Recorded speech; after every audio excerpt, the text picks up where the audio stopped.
Luke 20. One day, as Jesus was teaching the people in the temple and preaching the gospel, the chief priests and the scribes with the elders came up and said to him,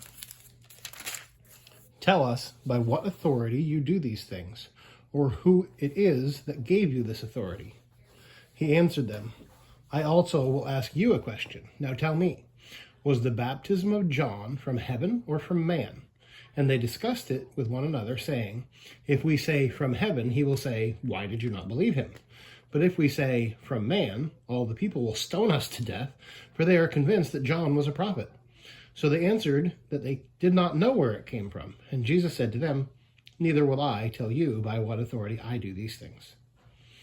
And he began to tell the people this parable. A man planted a vineyard and let it out to tenants and went into another country for a long while. When the time came, he sent a servant to the tenants so that they would give him some of the fruit of the vineyard. But the tenants beat him and sent him away empty-handed. And he sent another servant. But they also beat and treated him shamefully and sent him away empty-handed. And he sent yet a third.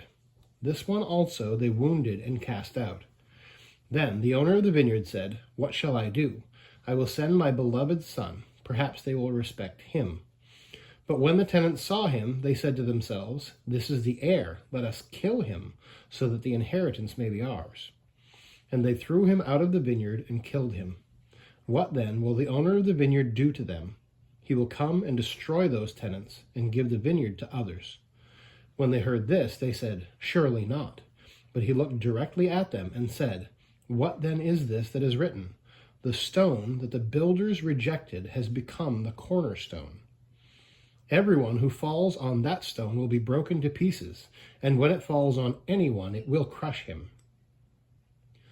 The scribes and the chief priests sought to lay hands on him at that very hour, for they perceived that he had told this parable against them, but they feared the people.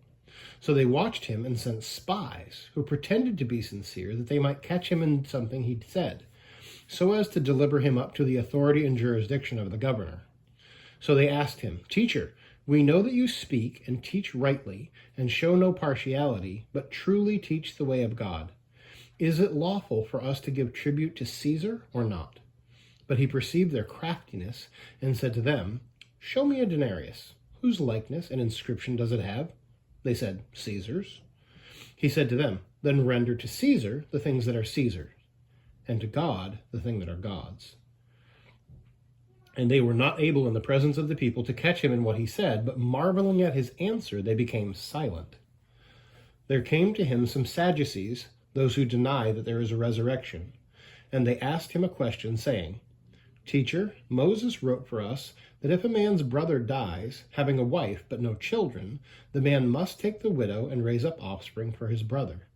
Now there were 7 brothers. The first took a wife and died without children, and the second and the third took her, and likewise all 7 left no children and died. Afterward the woman also died. In the resurrection, therefore, whose wife will the woman be? For the 7 had her as wife."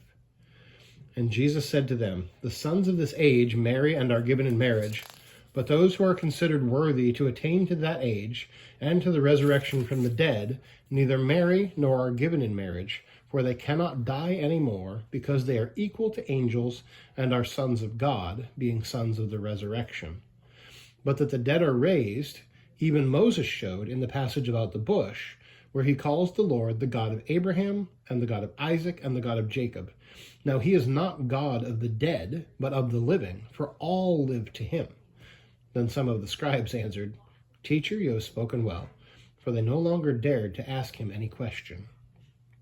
But he said to them, "How can they say that the Christ is David's son? For David himself says in the book of Psalms, 'The Lord said to my Lord, sit at my right hand until I make your enemies your footstool.' David thus calls him Lord, so how is he his son?" And in the hearing of all the people, he said to the disciples, "Beware of the scribes who like to walk around in long robes and love greetings in the marketplaces and the best seats in the synagogues and the places of honor at feasts, who devour widows' houses and for a pretense make long prayers. they will receive the greater condemnation. Welcome back. Today we are in Luke's Gospel in chapter 20. There's a couple of things that went on in this passage that I want to deal with, but specifically we want to see, as we've seen in some of the other Gospel accounts, the people that are always trying to trip Jesus up. They're assuming that if they keep asking him enough questions and challenge him enough times, that eventually he'll make some sort of mistake. But every single time they try that, Jesus instead gives them truth and challenges their assumptions.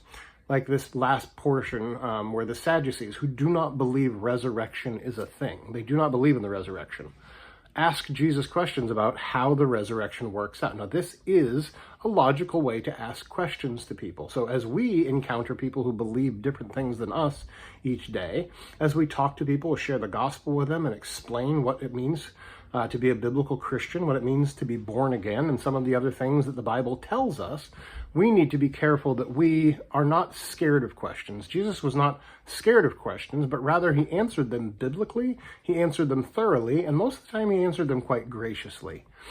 Even though people he knew were there to trip him up, and it says in the text, the purpose of their tripping him up was to be able to drag him before the governor, which eventually did happen, that they dragged him before Pontius Pilate, who, though he said there was no guilt in Jesus, still ordered his execution by crucifixion.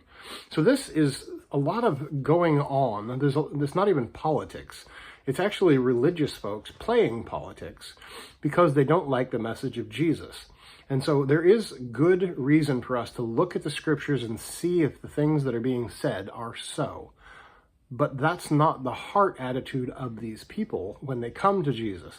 And so Jesus, earlier in the chapter, you saw in verses 9 through 18, tells the story of the parable of the wicked servants. And this is what Jesus is confronting here. That in the Old Testament, God gave the law to Moses, and he gave the priesthood to Aaron and to the Levites, and he gave portions of land. Right now, as a family, we're reading through the Bible in 2 years as one portion of what we're doing. And we've gotten through Genesis, Exodus, Leviticus, Numbers, Deuteronomy. Now we're in Joshua, headed towards Judges. We're seeing the conquest of Canaan, the things that God promised to his people as they obeyed him, and as they lived in his presence and sought to serve him. Then God gave them great blessing. And even in the times when they disobeyed him and sacrificed to false gods, God corrected them, chastised them, but many times still blessed them in spite of their disobedience. Sometimes there were great penalties, and certain people were even killed by God for the things that they did against him, or ordered to be executed by the law. So now here we are, all these years later, and Jesus is telling a parable, and he's telling it about a certain group of people who later on in the passage realize they're talking about him.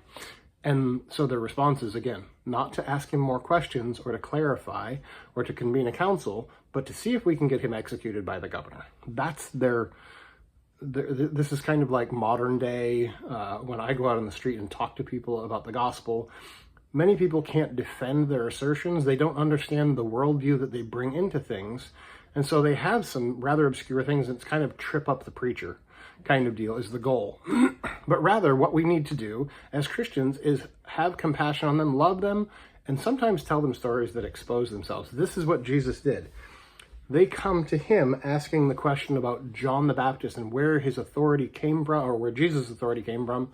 Jesus refers to John the Baptist's authority because if you'll remember back in Matthew's gospel, when John was baptizing people, Jesus came down to him to be baptized, and God speaks from heaven that a spirit descends on Jesus like a dove. All this great thing happens. So it's very hard to argue against Jesus without arguing against the authority of John, and the people hold John to be a prophet, so that makes the Pharisees nervous, and you just see this all playing out. So Jesus tells this parable about these wicked servants that were given great gifts, like the Jews were given the land of Canaan. And God sometimes caused them to have battles and wars, and sometimes he literally handed them a city by walking around it in circles. Remember Jericho? So the point being that the prophets were sent to the people, but the people did not want to hear what the prophets had to say, and that's exactly what they're doing with Jesus. Lots more to talk about on that, but we're done with our video for today. I hope you join us tomorrow in Luke 21 as we continue to see Jesus revealing himself as the Savior, as the Messiah, and we'll see you tomorrow.